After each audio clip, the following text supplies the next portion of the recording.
So hello and welcome everybody to this latest IEC Academy webinar. We are at the start time by my clock at least, so we'll make a start because we've got a big panel of very interesting speakers for you today. Obviously this topic is important every day of the year, but we wanted to run this event prior to tomorrow's International Women's Day to help the community really focus and discuss this important topic. As you can see on the slide, focusing on investing in women to accelerate progress in electrotechnology. If you're new to Zoom webinars or perhaps to the IEC Academy webinars, please use the Q&A function for any questions. We will attempt to answer questions during the event, but we'll also take them away and post them on the website afterwards, particularly if we don't get to answer them all live.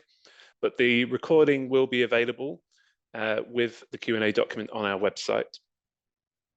We've had over 600 people register for this topic, so it's one that is clearly of interest to a large number of people. That probably suggests that through social media, etc., we've reached some people that we don't normally have on the IEC Academy webinars. So if we are new to you, please do have a look at our website. And if you don't already receive our email advertisements directly, you can register your email address on our webinars page to receive the email advertisements direct. But otherwise, I will drop off myself. My name is Ian Gardner, head of the IEC Academy. Do contact us at academy@iec.ch if you have any questions or comments, both about this webinar or perhaps if you have other topics for webinars or other things that you would like to contact us after the event. But for now, I will hand over to Veronica Lancaster, who will be moderating this session. Thank you everybody for joining, and thank you, Veronica. Thank you so much. I'm so excited to have everyone here today. I am Veronica Lancaster. I am president of the U.S. National Committee of the IEC, and I'm so happy to be moderating today's webinar, Empowering Change, Investing in Women to Accelerate Progress in Electrotechnology, which the IEC has put together in support of International Women's Day and its 2024 theme, Invest in Women, Accelerate Progress. As the first woman to hold the position of president of the U.S. National Committee of the IEC, I am honored to be a part of this conversation today. The message of inspiring inclusion is one that all humans can embrace. Everyone everywhere can inspire inclusion. I could not say it better than the message on the International Women's Day website. When women are not present, we must ask, if not, why not? When women are discriminated against, we must call out poor practice. When the treatment of women is not equitable, we must take action. And we must do this each time, every time. And I couldn't agree more with that sentiment. The global context of gender equality is a crucial aspect of ensuring that all individuals, regardless of gender, have equal opportunities, rights, and treatment. Gender equality is a fundamental human right. Most of us are aware of how male-dominated the field of electrotechnology is, which is why it is such a pleasure to highlight the fantastic speakers that we have participating with us today. They are the drivers of innovation and progress in our field because they represent innovation, change, and progress. The more inclusive we are in how we participate, the stronger our voices are in how standards are written. In 2024, we are still seeing standards that are based on male anatomy, and we can only change this by making sure our voices are heard. With that in mind, our goal today is to explore how getting women more involved in electrotechnical standardization and how gender responsive standards make sure that standards are safe for all. I'd like to introduce you to our panelists, and I encourage you to read their full bios on the IEC website, and they will also be posted in the chat. So first, I'd like to start with Fadia Abdel Ghani, who is an electrical engineer who is currently employed with the Jordanian Standards and Metrology Organization as head of the Engineering Industries Division and Standardization Department. Since 2010, she has served as the secretary of the IEC Jordanian National Committee. Takako Aramaki is a distinguished principal engineer at Panasonic Corporation based in Tokyo, Japan. She is actively involved in the IEC, a member of the Diversity Advisory Committee, serving as the Working Group 1 convener in SEG 11, and a CAG member in the Systems Committee on LVDC, a Working Group 15 convener in TC 59, and Working Group 4 secretary of TC 120. So she's very busy. Diana Rojas is a biomedical engineer specializing in biomedical metrology, particularly focused on active medical devices. She is Mexico's representative for the IEC Young Professionals Program in 2022, and she is a member of the IEC iEnergy group since May of 2023. Irma Rustemi is the chair of IEC TC 61, which prepares safety standards for household appliances. She has a master's in electronic engineering and has held a series of senior positions at Electrolux, culminating in her current role as Group Systems Engineering Regulatory Affairs Manager. Sophia Scataglini is a biomedical engineer and professional in digital human modeling and wearables for ergonomics, health, and wealth at the University of Antwerp, Faculty of Medicine and Health Science in Belgium. And Claudia Search is head of the Europe and Central Asia technical team and a global chief engineer in the electrical business line at Intertek, responsible for the technical support of Intertek's global network of electrical laboratories. Please welcome all of our panelists. I'm so happy to have them join us today.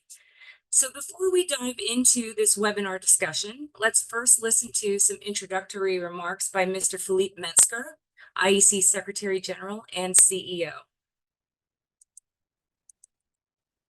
Ladies and gentlemen, dear experts, it is a great pleasure and honor for me to kick off this webinar organized by the IEC Academy on the eve of International Women's Day. One of the main themes of our global strategy at the IEC is to lead on trust, inclusion, and collaboration. While we have always focused on trust, inclusion and collaboration are becoming ever more important as we prepare to meet the huge challenges ahead of us, whether it is helping to mitigate climate change or adapting to the digital transformation of our world into all-electric and connected societies. We need the best talent coming from a variety of perspectives to prepare our future. It is a future in which trustworthy and safe technology will play a vital role in creating a connected world that is sustainable, resilient, and economically vibrant. It is a world where fossil fuels will no longer be used to generate electricity or to power transport. The IEC is an active community within the global concert of stakeholders and needs to be even more so in the future. We have always involved a diverse range of perspectives in the development of standards and conformity assessment to ensure that they reflect real needs, are ethical, and support human rights. The IEC is member-led and multi-layered, driven by a global community of experts and interacting with a broad range of actors from industry, academia, government, and civil society, and coming from all regions of the world. At the IEC, while we realize that inside our technical committees, there are unfortunately not yet enough women, we are dedicated to encouraging diversity and favoring more inclusion moving forward. In 2019, IEC signed the UNECE's Declaration for Gender Responsive Standards. It was signed by many other standards organizations around the world. In 2021, we published our own diversity statement, committing to formally recognizing diversity at all levels of the IEC, including the standards development, conformity assessment, and governance activities. That same year, we launched the Women at IEC campaign to stress the role women play at the IEC and encourage more women to take part in the work of our organization. It was a huge success, but we did not stop there. Our global relevance toolbox and work on gender responsive standards are contributing to the continued relevance of IEC standards. Together with ISO, we published a guidance document providing standards developers and all technical committee and working group participants with important considerations and questions to aid them ensure the standards they develop are gender responsive. The work of the IEC Diversity Advisory Committee, the DAC, underscores our dedication to fostering a diverse community, one that harnesses the strength of varied perspectives. As you can see, this is an ongoing commitment. Our communications team is working hard to put IEC women experts forward in interviews, in articles, and the IEC Academy is providing training on gender responsive standards. Mentoring is expected to play an increasingly key role moving forward, and I expect some of you will talk about it today. I wish you a great discussion and will be attentive to what comes out of this session, as diversity is a topic that is very close to my heart.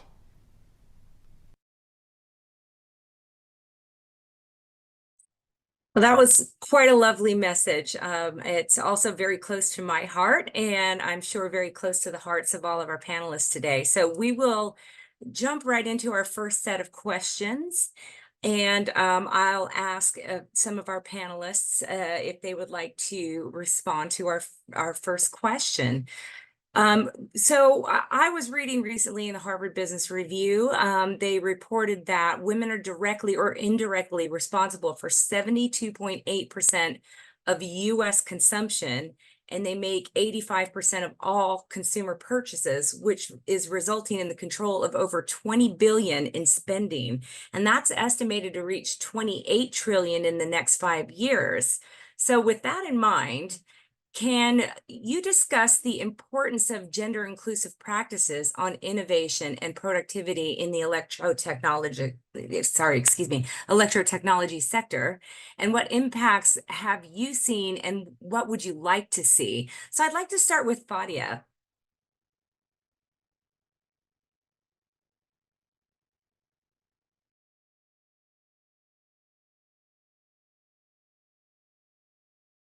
Sorry. Yes. Thank you, Veronica. I am happy to be here today with you and discussing the situation of the women in the electrotechnical sector in Jordan and even in the region. Gender equity is crucial for the electrotechnical industry, especially for growing and dynamic societies like Jordan, which is encouraging innovation and support improving productivity, gathering all the most knowledge at hand and encouraging gender inclusion and diversity. This guarantees that all competent professionals' abilities are utilized and that talented people are not discarded just for their gender. In Jordan and in the region in general, women involvement in this field was uncommon during the previous 20 years, but recently they have known themselves to be competent and skilled in both presence and leadership. Gender diversity has played a significant role in eliminating social and cultural barriers that could prevent women from entering the electric and technology industry, so its presence has become a necessity. Implementing gender diversity as required bring a variety of perspectives to the table, which is priceless in the innovation field like electrotechnology. Different experiences and viewpoints can lead more creative problem solving, innovation solution to industry challenges and improving decision making as well. The Jordanian electrotechnical sector has adapted to global best practices in response to the increasing emphasis on diversity and inclusion by international organizations and the human rights organization as well. This has improved its standing and drawn in new foreign investor and partnership. Promoting gender inclusive practices, Jordanian electrotechnical sector is not only a matter of social justice and equality, but it's also a strategic imperative and driving innovation, enhancing productivity and ensuring long-term competitiveness in the global marketplace.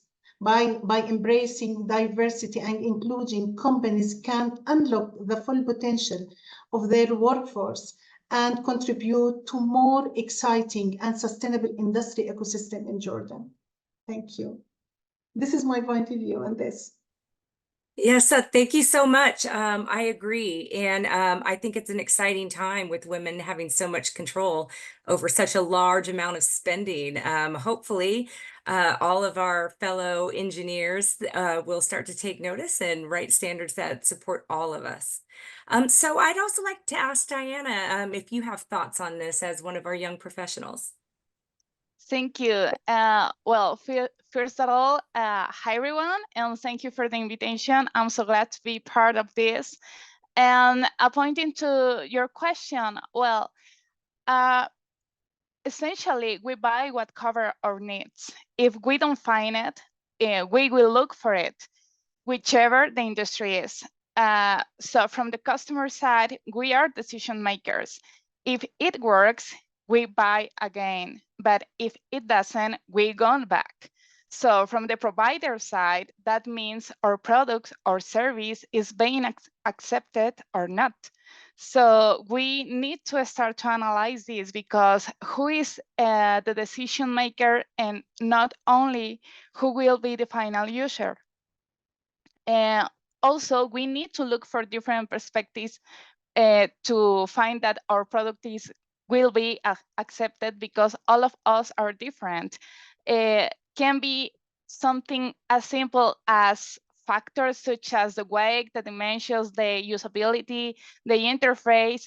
All of these factors can have an impact on the final decision. So that's why it's so important to have diversity into the development teams in the products and the final services. Yeah, I could not agree more. I think that, you know, when we're looking at how standards are written and how important gender responsiveness is in those standards to make sure that we're including all humans, you know, it's critical aspect. So thank you for your thoughts on that. Before I move on to the next question, would anyone else like to take a stab at this question before I move on?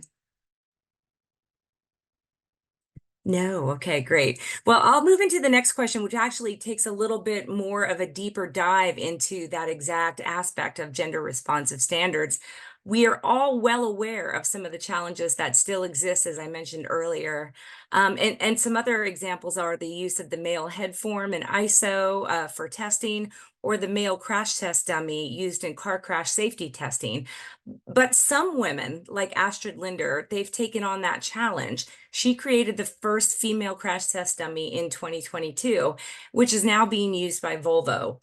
So can you highlight any additional benefits of diverse teams in fostering creativity, problem solving, and innovation in addressing these challenges? And Takako, I'd like to start with you. What do you think?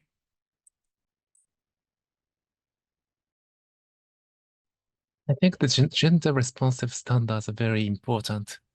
Actually, the ancient standards, I would say ancient standards, all only included male-dominated kind of standards, and that's arisen from the male participants mostly. That is a very big point. Thank you. Thank you so much. Yes, I agree. And I find sometimes that it's quite shocking that we are not really considering all of the genders when we're writing our standards. So how about Claudia? What do you think on this? What are some of the innovations that you're seeing? If we start to talk about the benefits of diversity, we will not stop. But let us emphasize that the diversity and the gender equality are important pillars that play a critical role in fostering creativity, problem solving, and innovation in addressing technical challenges. By implementing diversity and creating inclusive work environment, companies can harness the full potential of their teams and drive industry advancement and competitiveness. Varied perspectives also bring together individuals with the different backgrounds, expertise, experiences to enable to approach a technical technical challenges from the multiple angles, leading from innovation solution. This diversity of thoughts brings a unique ideas and insight to the table, spark creativity, and encourage us to think outside the box when tackling technical challenges. By my experience, women are multi-skilled and very, very competent. They are leveraged to strength of each team member they work with to overcome technical obstacles. Teams, including qualified women, are inherently more adaptable as they are familiar with working with individuals from different backgrounds and adjusting their approaches to meet changing circumstances and requirements. I think diverse team will be more capable of spotting practical fixes and assessing their capabilities and putting good plans into practice when dealing with the technical issues. When the woman takes her rightful and deserved place, her participation and satisfaction will be increased, which will result in more engaged, qualified women when they feel valued and included in the decision-making process, as well more believe in the culture that the values diversity and inclusion is promoted, which raises staff morals, outputs, and retention. I couldn't agree more. Well said. So how about we, since we spotlighted Claudia, we'll bring her on and ask her to see what she thinks as well. You're putting me on the spot because I was supposed to talk about mentoring, right? So I think I don't have really much to add here. So the previous speakers have covered everything very well. So I couldn't agree more with them. Excellent, excellent. Yes, and mentoring is something that's very dear to my heart. So we'll definitely bring you back to talk more about mentoring. So, well, we'll get into the next set of questions, and I'll just mention to everyone in the audience, if you have any questions that you'd like us to tackle, please put them in the chat, and we'll definitely take a look at those. So, just maybe playing off of the last question, let's get into gender responsive standards in electrotechnology and why it's so important. There is a growing national and international effort to write gender responsive standards, and I'll explain a little bit what that is. So those really consider the differences in gender when you're writing standards. We have guidance available to ISO and the IEC, and this guidance asks that consensus bodies consider if their group has enough of a diverse interest within their drafting group before they get started, or if more diversity is needed. From there, the guidance asks that the drafting group assume the physiological or physical differences between men and women, as that can impact how standards should be written. Common differences that you may not think of, but these are in fact very real. These are things to include when you're considering standards and how you write those. Grip strength, physical dimensions and body size, anatomical differences, hormones, skin thickness, body fat percentage, voice recognition, center of gravity, pregnancy, facial recognitions, and gender differences in aging, just to name a few. So while the IEC has been making a strong effort to ensure that we are gender inclusive, studies have shown that our historical standards work has been based on a Caucasian man, aged 25 to 30, weighing approximately 70 kilograms or 154 pounds. So I'm going to ask my panelists if you could discuss what the current state of gender inclusivity in electrotechnology standards and regulations looks like in your work today. Are you seeing more diversity in your committees? And could you showcase examples of organizations or initiatives that have successfully implemented gender responsive standards in the field? So how about we start with Sophia? Okay, can you hear me? Okay, so basically I will connect with the previous one with this question actually.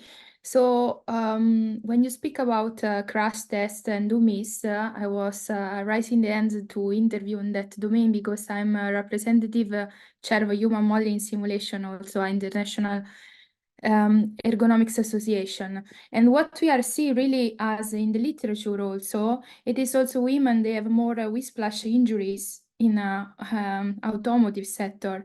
And this is also seen also a risk no, for this population. This is caused by also the fact of design device products that are need to be gender responsive and standardized to look to the entire population.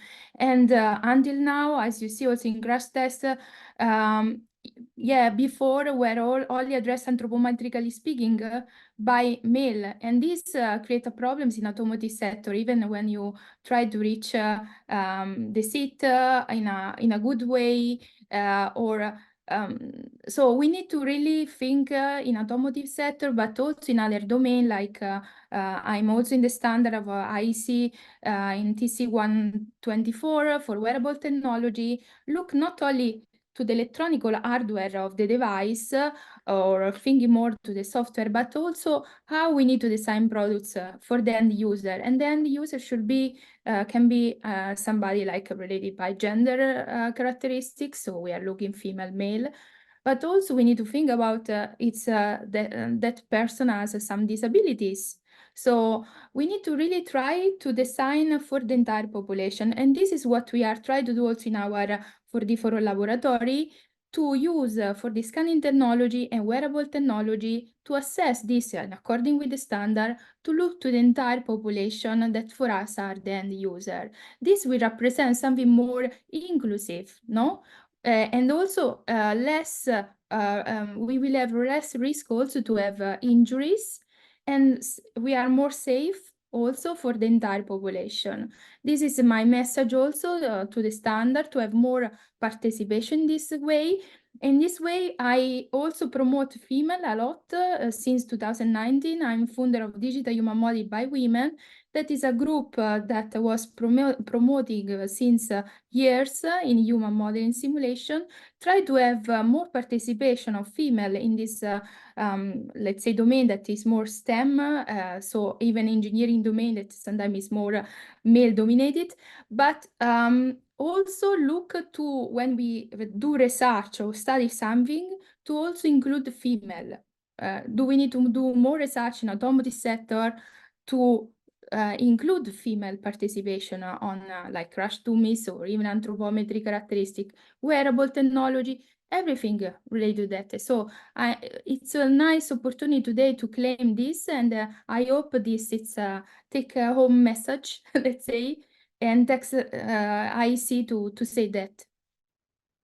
Yeah, I agree wholeheartedly. I think it's incredibly important that we're considering when we're writing standards how much a gender has an impact. It's quite shocking to me actually that only Volvo is using the female crash test dummy. So maybe that's something that we must consider when we're buying our future cars, right?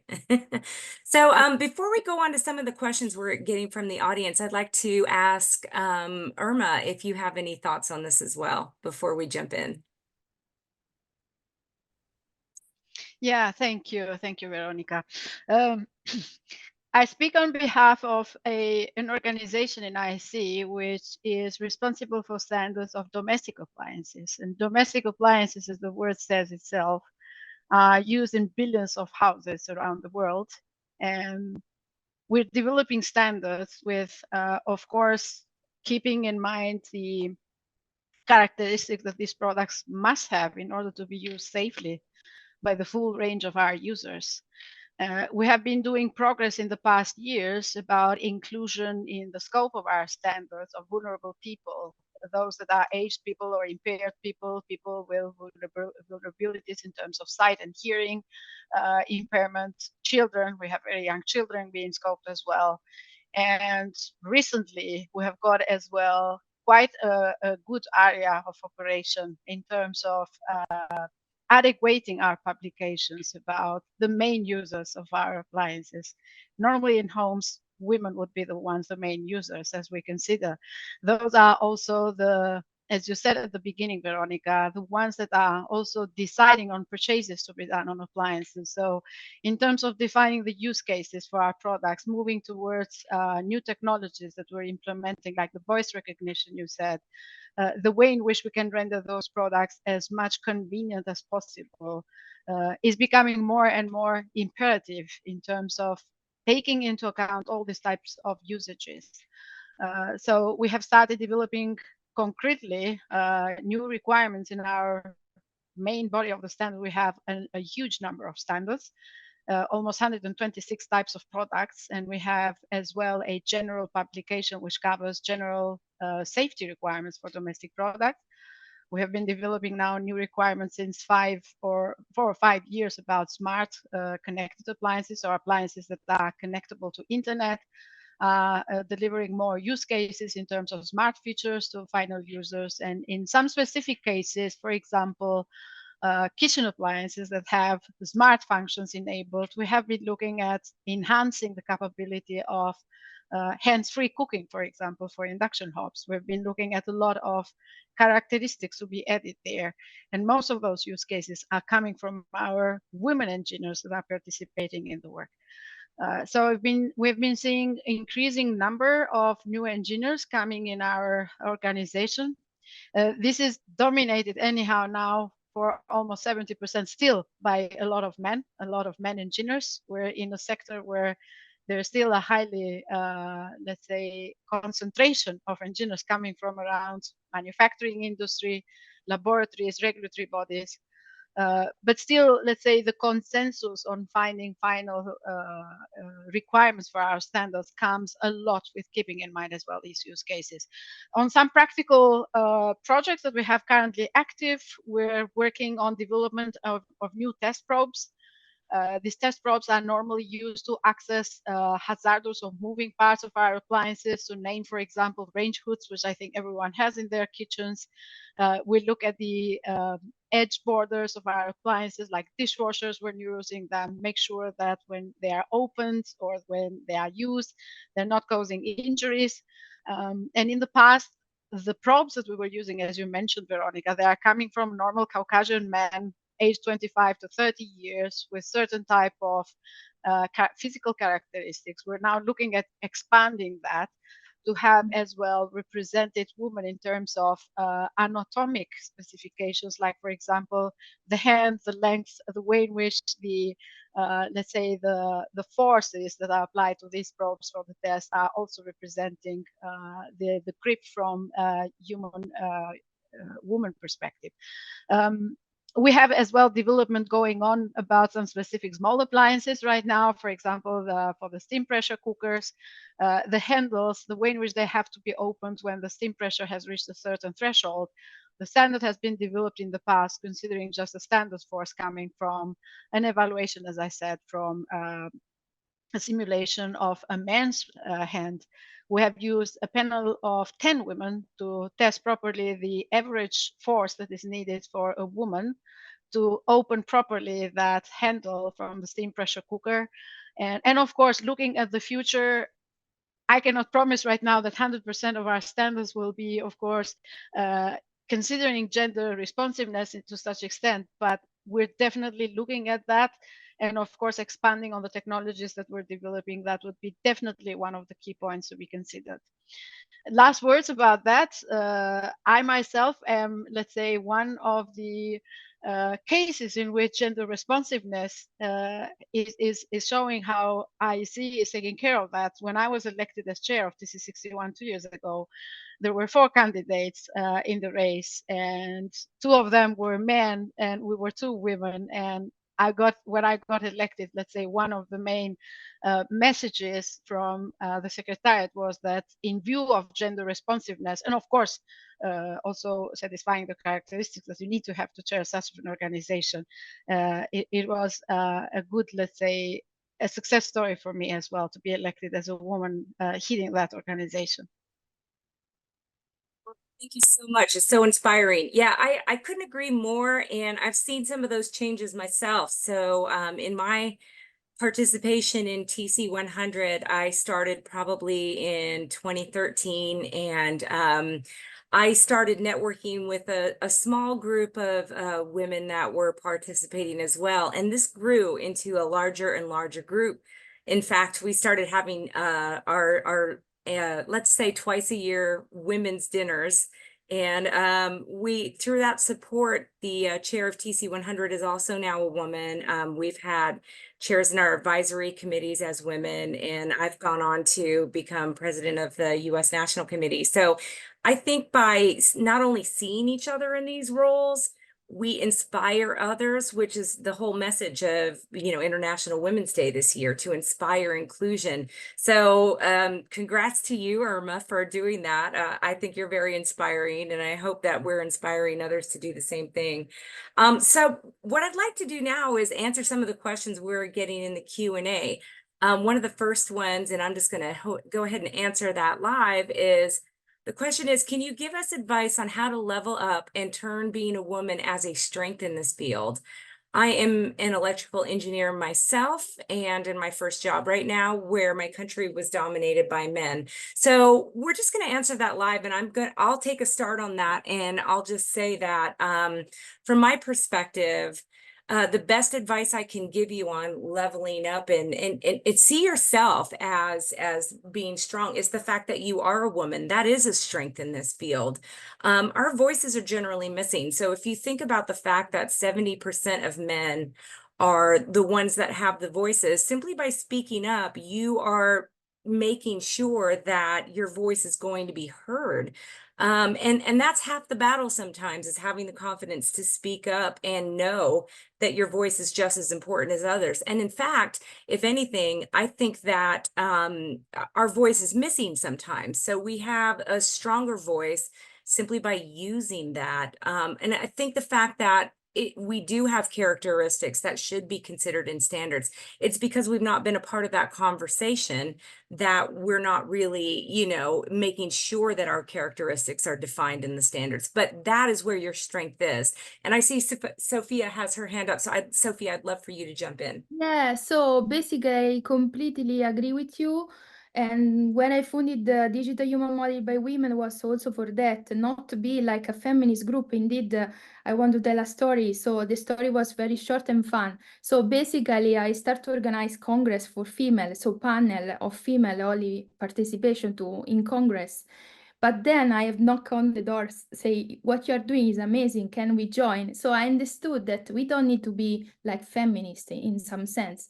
So we need to have like support, and we can have so today it's an International Women event where we have also male support. So it's not a feminist group, but we want to say our voice, we want to claim this, especially to be more consider in standard also for risk and safety. And this way, I think event like workshop, but I want also, or even webinar will be an add value, and I'm glad that I see it's doing that. In addition to that, I was also younger professional. I want to say that I have an amazing picture. We were a lot of women there, actually. It was time ago now.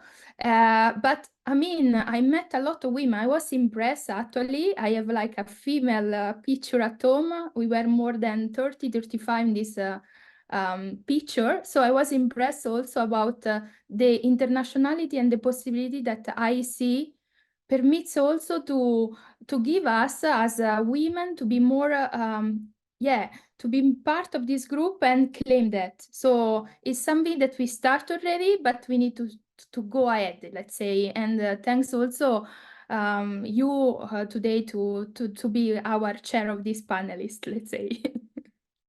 Yeah, I'm so happy to do it. I'm so excited by how accomplished all of you are. And I think that together, like you're saying, I mean, together we can really make a difference. And back in 2022, when the US hosted the general meeting, we organized a lunch for all of the women that were attending. And I'd love to see that going forward, because I think by seeing how much of an international presence we have, it's really inspiring, and it helps us all to know that we can lean on each other. So I know I'll work really hard with BSI, hopefully, to maybe see if we can set something like that up for Scotland. that would be lovely. So let's move into the next question about, because I think it's a perfect one to jump into the mentoring program. So the next anonymous question we had was, do you have any recommendations for engaging more women in the standardization process? So I have a thought on that, and I'd love to ask anyone else if they do. I think that we are our own best advocates. So what I would say is when you are considering diversity, you know, there's a large pool of candidates, and sometimes you're looking at who, you know, you're working with, and you're looking at that pool. So for me personally, I've put together a network of amazing women that I like working with, and I've been lucky enough that in my career, they've followed me from different organizations to the current organization I'm with. And I'm proud to say my department is actually 60% female, and that's just based on the network that I've put together over the years. So I'd encourage all of you, if there is someone that you think is an amazing engineer, an amazing mind, make sure that you're mentoring them, including them in your network, and bringing them to the table, because chances are, just by having that relationship with you, they're going to be excited to be a part of the conversation. So would anybody else like to share thoughts on how you might get women more involved? Claudia, go ahead. I actually think standardization has this touch of being like a little bit boring or something. So I think this is what some women may prevent from going that direction. So I think those who are already participating, it doesn't really matter if they're male or female. I think it's our job to prove to them that it's, you know, really the opposite of being boring. Because if you develop new standards, you're looking at new technologies, new designs. I find that really cool. So I think that's the message we need to get across too, that it is not a boring area they get themselves into. I totally agree. I think it's so funny when people think that standards are boring. I think, wow, there's so many things that are standardized, and, you know, me personally, I love shoes, and there's a million different things we could talk about on the standardization of shoes. Irma, let's have you jump in. I have a lot of experience on mentoring people. So I joined my self-standardization back in 2002. And it came quite naturally. So if I could give an advice to those listening to us today, I'll speak just out of my own experience on how I started. So I started as a project engineer. I was doing certification for electronics at the time, and I had difficulties on understanding those requirements from a design perspective. So it started as a conversation with test house engineers that were currently working on my projects, and we had open conversations, and we reached points in which there were unclarities from the standards, and it started like a debate, an open debate, saying, well, the standard is written in a certain way and we cannot understand its applications, so how about getting this higher level to those that can help us understand the reason why the standard was written like that. And then little by little, I learned as well on the practices, on the language of the standards, on the way in which, while there are general statements there, somebody may consider standards boring because they are kind of written in legalese, how we call them. But in reality, there is a lot of strategy behind those statements that we write there. So practically speaking, it started as a need on the job. And then, let's say, little by little, once you get in those conversations, as Veronica and Claudia are mentioning, standards are not boring at all. After 20 years, I find them not boring at all, but interesting and very strategic. So if you connect the good practices of work, like you're involved in the design specifications, you're involved in new technologies development on your own companies, you're involved in even business strategies, looking at the standards has to be seen as an auxiliary support to future development. And that makes the work interesting. So don't see standards as being boring. On the other side, there are opportunities, and you have to transfer that view to your own companies, your businesses, your partners in the work, your cooperation entities in your work to make sure that understanding standards would also mean working to improve those standards, because standards are not the state of the art. They keep developing just to reflect the current state of art of technologies. And when we have new inventions, new technologies, standards will be adapted as well. So it's a very interesting job, I would say. But start from the basis, look at it from your own perspective in your daily work, and you'll find a way. Thank you, Claudia, and thank you, Veronica. I just want to add something. Absolutely. Yeah, I'm an academician, so basically, I think also in academics we need to promote standards. So in general, in faculties, also when we describe a technology, we need to say also the connection with the standard and make this more attractive also to students to that. And so it's a sort of education methods that can connect from your academic research to your future, where you maybe move from academics to industry, where your company or like to do that, and you know how to use it. Because the problem that I encountered personally is this connection sometimes, and then I learn by doing, but for sure, having the possibility to do that in academics from the beginning of your education will be an added value. Excellent. And Diana, let's bring you in. Thank you. Well, I totally agree with all of you, but also I want to add that most of the times also depends of the sector that we are working on. Because, for example, let's say personally, it's easy, well, it's hard to be the only woman in the room, but also the youngest, but also the Latin one. So I work for the medical industry in a region where medical devices are not designed. So all the designing and the designs comes from Europe and from the US, and here in Mexico, we only manufacture. So it's hard to scale up into the standards development because of that.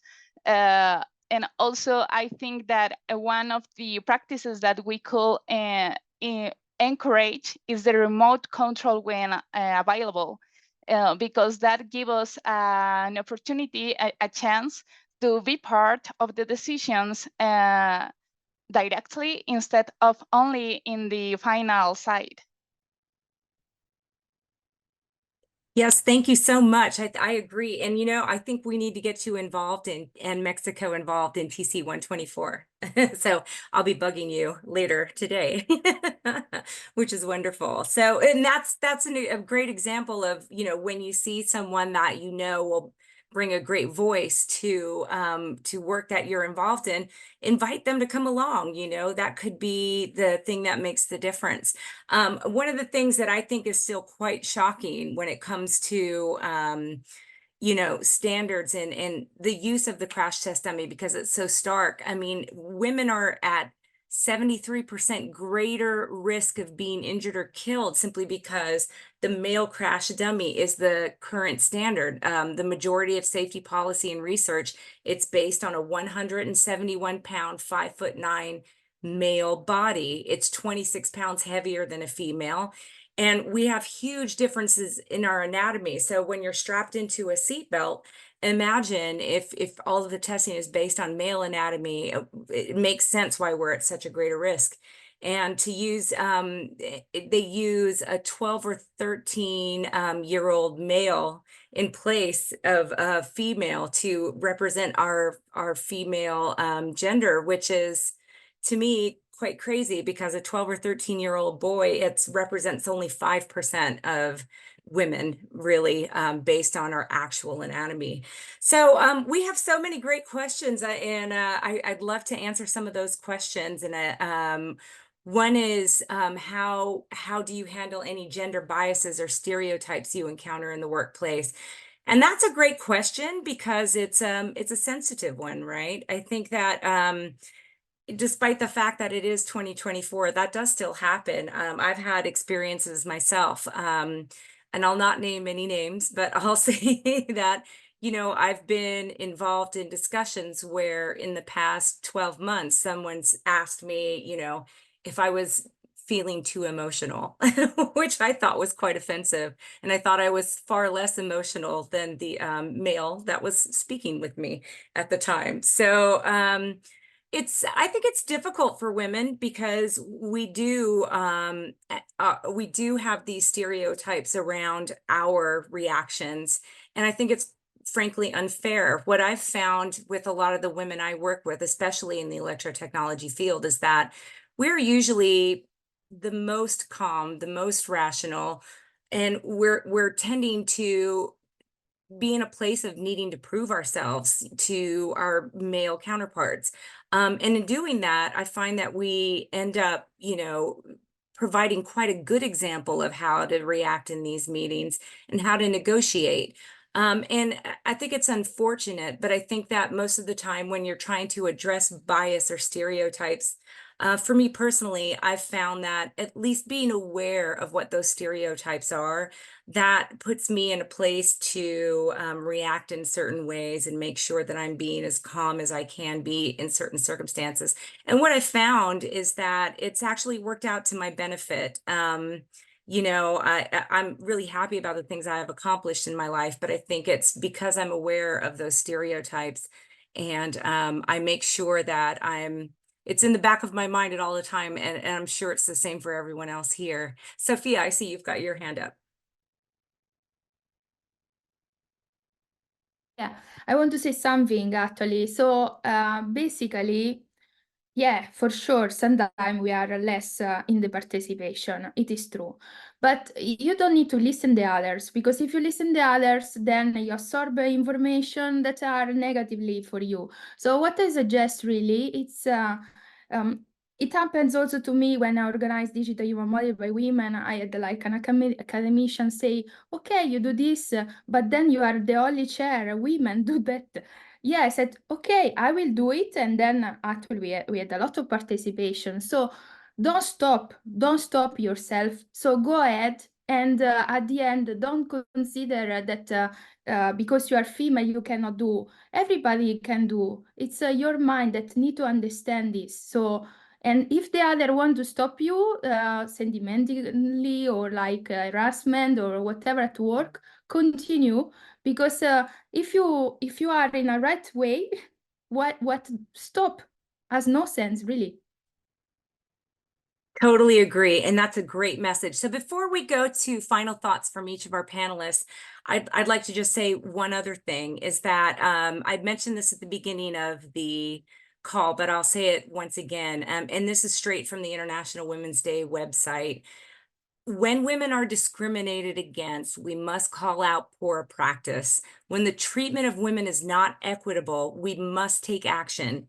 And we must do this each time and every time. So I think that's something also to be aware of. If you're experiencing these biases and stereotypes, don't feel like you're alone. Certainly talk to your peers. And what you'll find, and what I've found, is that there are many people that have, you know, support for you. So before we do final thoughts really quickly, I'm going to ask Claudia and Takako if they have any other thoughts on mentoring. I know we had sort of a natural question on mentoring in the questions, but I don't want to skip over that because I think it's so quite important. So Takako, why don't we start with you? Okay, thank you, Veronica. Good morning, good afternoon, or good evening. I'm Takako Aramaki from Japan, working in the IEC Diversity Advisory Committee, as well as other TCs as well. So today I would like to discuss the significance of women's leadership in the field of electrical engineering, addressing the challenges they face and the strategies to overcome them. I will start referring to a company for which I work now, that is Panasonic, as an example. So this may be a case unique to Panasonic or unique to Japan. However, I believe there are elements that resonate across the different countries or different organizations. So let's begin with the challenges. So number one, currently there is a scarcity of women in leadership positions and a lack of role models. Also, that happens in Panasonic. So number two, there are issues with women's self-perception and the negative view of being different. This may be a Japan case, but as well as a lack of awareness among men. And number three, furthermore, the work environment is often unfriendly, with challenges in balancing the lifestyles such as parenting and long working hours. So that is a big challenge, actually. And the absolute number of women in electrical engineering is also low. Okay, moving on to the strategies. Okay, so number one is it is crucial to actively promote women, set numerical targets for their appointment, provide planned development, and recognize their achievements. Those are very important. And number two, in terms of awareness and culture, we need to focus on raising awareness among both men and women, and enhance knowledge and motivation through networking events and seminars and so on. Number three, environmentally, it is essential to implement measures tailored to different life stages, establish systems for part-time work and childcare support, provide training to promote understanding of diversity, and last but not least, change evaluation systems to align with the different life stages as they face. Okay, so those are the stories brought from Panasonic or from Japan, but let's now focus on the IEC. So it is evident from my experience as a member of the DAC, Diversity Advisory Committee, that challenges arise due to the low absolute number of women in IEC community. There is, for example, a lack of parental leave, for example. This is just an example, but within the IEC's leadership, and barriers exist that are associated with changes in different life stages. Additionally, there are issues common to women and the LGBTQ minorities, such as the safety of meeting locations. And finally, with the rise of Generation Z, a shift in values would be anticipated, which will likely further complicate these challenges. So, in conclusion, promoting women's leadership can be achieved by changing mindsets and environments to remove barriers, by increasing opportunities for women to excel and providing support. We can accelerate innovation in the field of electrical engineering. Thank you for your attention. Thank you so much. What a wonderful message. Claudia.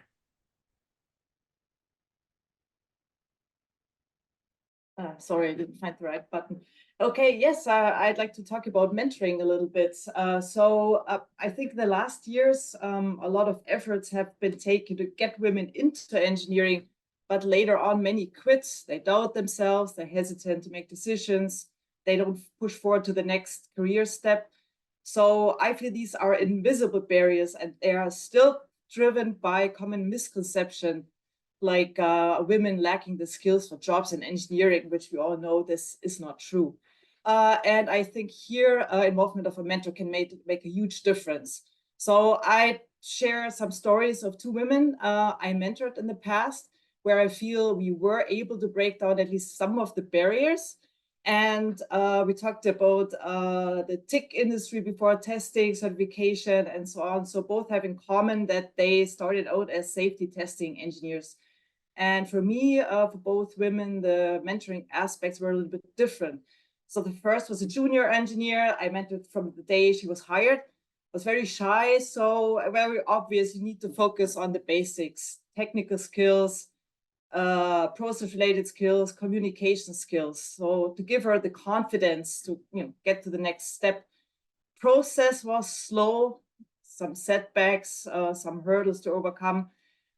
What was really important that she understood that it's okay to make mistakes as long as you learn from them, right? And then she started to make better progress. And when I felt she was ready for the next milestone, I pushed her to get out of the comfort zone. That meant, in her case, not to hide in the safety laboratory and get out there, become visible, network. And so I kind of encouraged her to become active in standardization work. And still very hesitant, this lady. So I started sharing my experiences, such as I was really scared to speak in public once, but once you do it, you get better and you actually get to enjoy it. So eventually she succeeded. She is now a respected member of various standard committees. And another lady I mentored, we talked about leadership roles before. She had already achieved some milestones, and I got involved when she was moving into an engineering leadership role. And here the problem was that she was dealing with conflict situations, and that caused a lot of stress for her. So she needed some guidance how to manage those as a leader. And once again, I remembered I had similar problems in the past. So I shared with her the steps that I had taken to be a little bit more better in conflict resolution. And so she was then able to develop a strategy for herself. So improved some of her skills that are essential here, problem solving, stress management, and so on.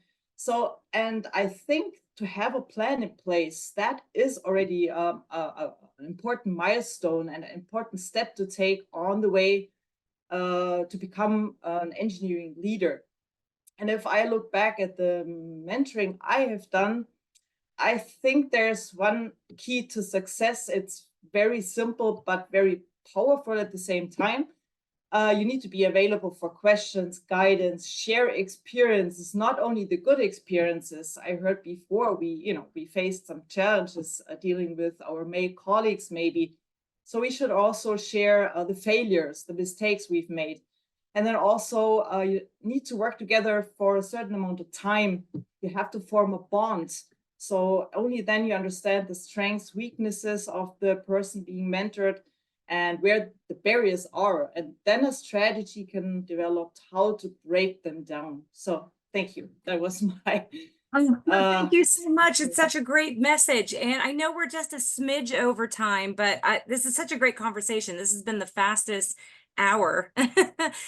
So what I'd like to do is I'd like for each of our panelists to give a very brief 30-second final concluding thoughts. And what we'll do then is for all the questions that we didn't answer, we'll take those after the panel and we'll provide some answers via email. So Claudia, since you are on screen, let's give you 30 seconds for closing thoughts. Okay, I talked about mentoring. So for me, it was very rewarding to see, see these talented women engineers to develop, see them grow, succeed. But I also want to mention that is important. Mentoring is also an important aspect for the person doing the mentoring. So I benefited from that too. I became a better listener, more proactive, and so on. So my message is, I would like to encourage anybody who is interested to become a mentor to get involved, because we can make an impact here together. And we want to make sure that the women have a successful career in the electrotechnical sector and that they don't quit. That is a great message. Diana. We also have a goal in mind, safety and efficiency. In order to address it, everything starts with adding a why. Why are we doing this product and service in this way? But if there is also the same people in the room, the responses will not change. So let's go encourage this career development for women and for every geographical region in some ways that we'll find. Excellent message. Fadia.